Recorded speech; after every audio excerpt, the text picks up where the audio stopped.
रिनपास के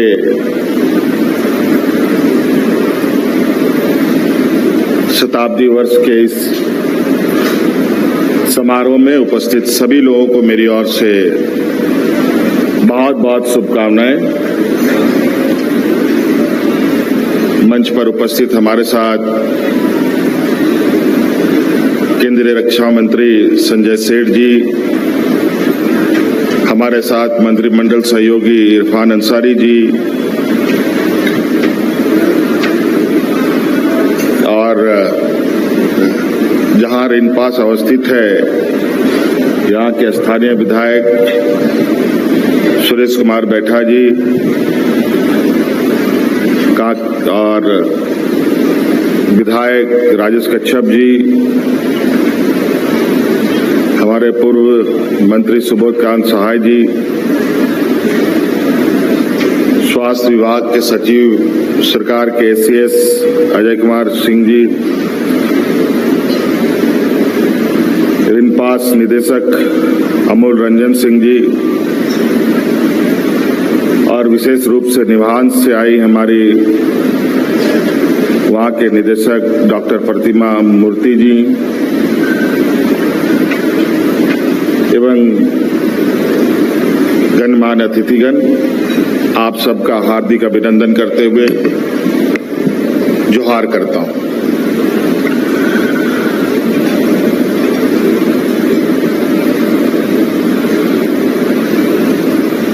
आज रिनपास का ये शताब्दी वर्ष है। पूरे 100 साल इस संस्था ने पूरे किए।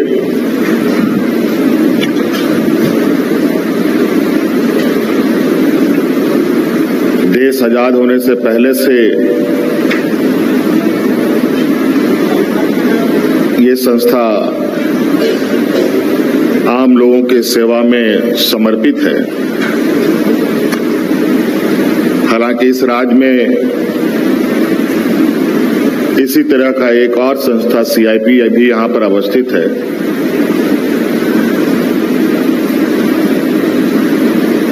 जो मुझे अभी बताया गया है कि वो 1918 में लोगों को समर्पित किया गया और रिनपास 1925 में।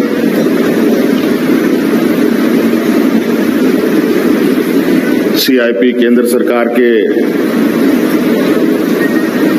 माध्यम से संचालित होती है और रिनपास राज्य सरकार के माध्यम से संचालित होती है।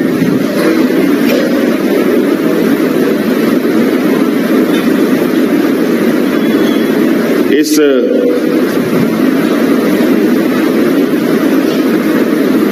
रिनपास का जो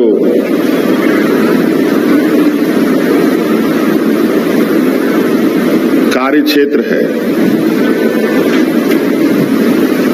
ये एक ऐसा कार्य क्षेत्र है जहां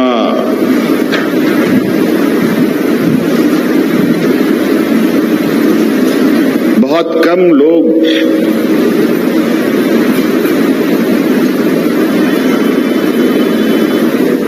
इस बात के लिए तैयार होते होंगे कि किसी को रिनपास जाने की जरूरत पड़े। 1925 में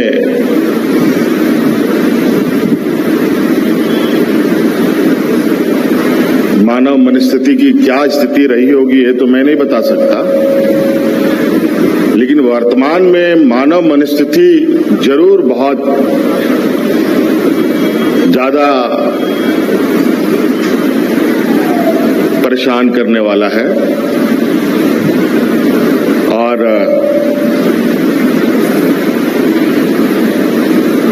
मुझे लगता है कि आने वाला समय ऐसे संस्थानों की भूमिका बहुत महत्वपूर्ण होने जा रही है।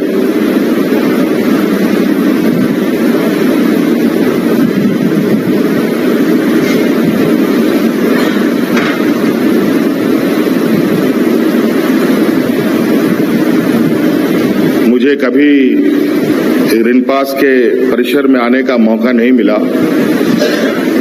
और शायद मेरे से ये क्षेत्र थोड़ा सा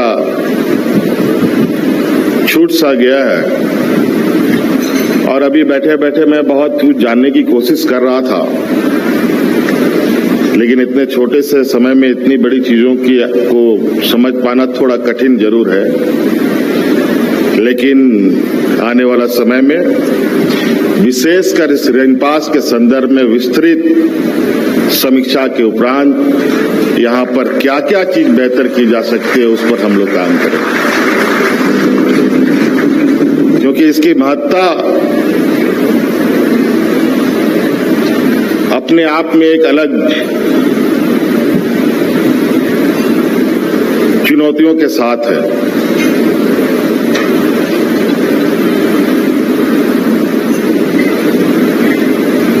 कई लोग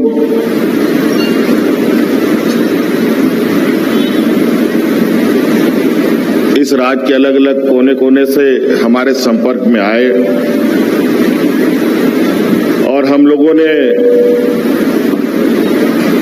जो भी मौजूदा व्यवस्था रहा होगा उसके माध्यम से रिनपास तक लोगों को पहुंचाने का, भेजने का हम लोगों ने काम किया। लेकिन जब आज इस शताब्दी समारोह में इस संस्थान के विषय में थोड़ी बहुत जो बातें आ रही है, जो मैं देख पा रहा हूं, जो समझ पा रहा हूं,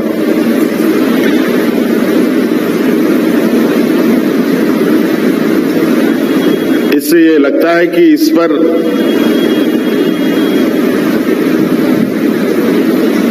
चलते चलते ये या साधारण इस विषय को समझना गलती होगा, गलत कदम होगा और इसके लिए कहीं ना कहीं गंभीरता के साथ इस संस्थान के लिए काम करना होगा। यहाँ कितने व्यवस्थाएं हैं, कितने डॉक्टर्स हैं, कितने फैकल्टीज हैं, कितने नॉन टीचिंग स्टाफ हैं, कितने मरीज हैं, कितना लोग यहाँ इंडोर हैं, कितना आउटडोर हैं, कितने महिलाएं हैं, कितने पुरुष हैं, कितने बच्चे हैं, बहुत बड़ा इसका एक अलग दायरा है। और शायद जिन लोगों ने भी ऐसे संस्थानों की परिकल्पना की थी उनकी सोच बहुत दूर रही होगी।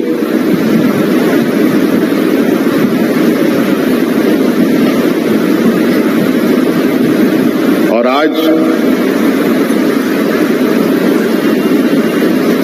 यहाँ मौजूदा लोग अलग अलग संस्थानों से आए और अलग अलग जगहों पर आना जाना रहा हो आप सब लोगों का, तो आप लोग महसूस करते होंगे कि ऐसे संस्थानों की आवश्यकता आज के दिन में कितनी तेजी से बढ़ रही है और कितना आवश्यक है।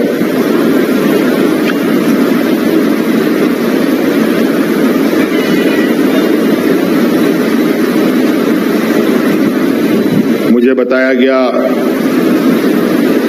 यहाँ कुल 50 बच्चों का एडमिशन हर साल होने का था, लेकिन कतिपय कारणों से उन बच्चों में भी एडमिशन में भी कमी आई। क्या कारण है इसको जानने की आवश्यकता है और क्या कमी है इसको पूरा करने की आवश्यकता है। और आज के दिन में जिस तरीके से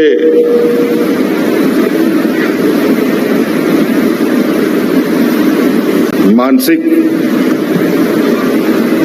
समस्याएं बढ़ रही हैं, उनके समाधान के लिए भी कई सारे नए तकनीक, नई व्यवस्थाएं खड़ी हो रही हैं। नए तरीके के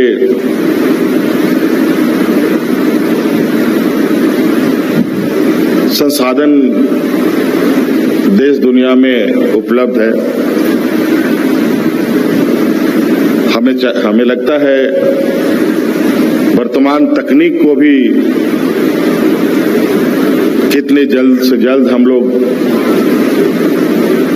इस संस्थान के लिए ला पाए। यहाँ के आधारभूत संरचना से, यहाँ के जो शैक्षणिक व्यवस्था से लेकर यहाँ पर इलाजरत लोगों के लिए बेहतर से बेहतर व्यवस्था हम लोग करें। स्वास्थ्य सेवा में तो हम लोग अक्सर चर्चा कर भी रहे हैं, लेकिन मुझे लगता है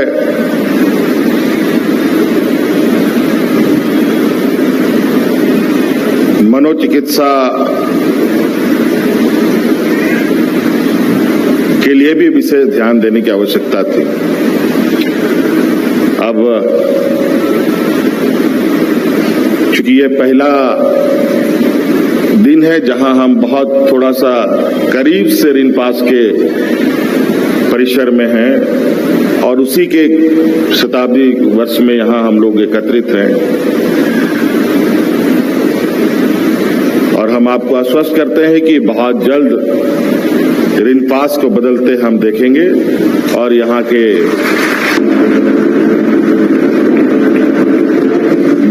जो भी चिकित्सारत व्यक्ति है वो भी स्वस्थ होकर अपने अपने घर को जाएंगे। कई सारी बातें जैसे पूर्व में डायरेक्टर साहब ने बताया, हम लोगों ने कई वीडियो के माध्यम से भी देखा, कई लोग ऐसे हैं कि अपने परिवारजनों को यहीं पर छोड़कर चले जाते हैं, उनको लेने भी नहीं आते हैं।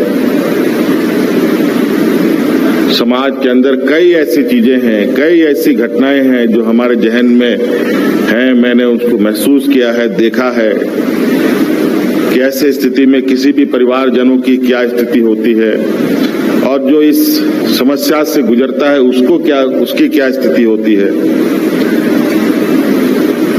आप लोगों ने कई बार अखबारों में के माध्यम से, सोशल मीडिया के माध्यम से कई ऐसी खबरें पढ़े होंगे जहां पर बच्चे को सिक्कड़ में बांधकर किसी खूंटे से बांधकर छोड़ दिया गया है, किसी महिला को हाथ पैर बांध करके पेड़ से बांध करके छोड़ दिया गया है। कई सारी ऐसी खबरें जो दिल दहलाने वाली है। कहीं ना कहीं हमारी ये व्यवस्था तक उनका पहुंचना, उनका एक्सेस बहुत ही मुश्किल रहा है। इसको और सरल और लोगों को उत्साह कैसे इसके प्रति भी जगे, अवेयरनेस प्रोग्राम के साथ हम लोग आगे बढ़ेंगे। इसलिए बहुत ज्यादा विशेष नहीं कहते हुए, आज यहाँ जितनी भी छात्र छात्राएं हैं, यहाँ पर फैकल्टीज हैं, यहाँ के प्रबंधन हैं, सभी को आपके इस रिनपास के शताब्दी वर्ष के लिए मेरी ओर से ढेर सारी शुभकामनाएं। धन्यवाद। जोहार।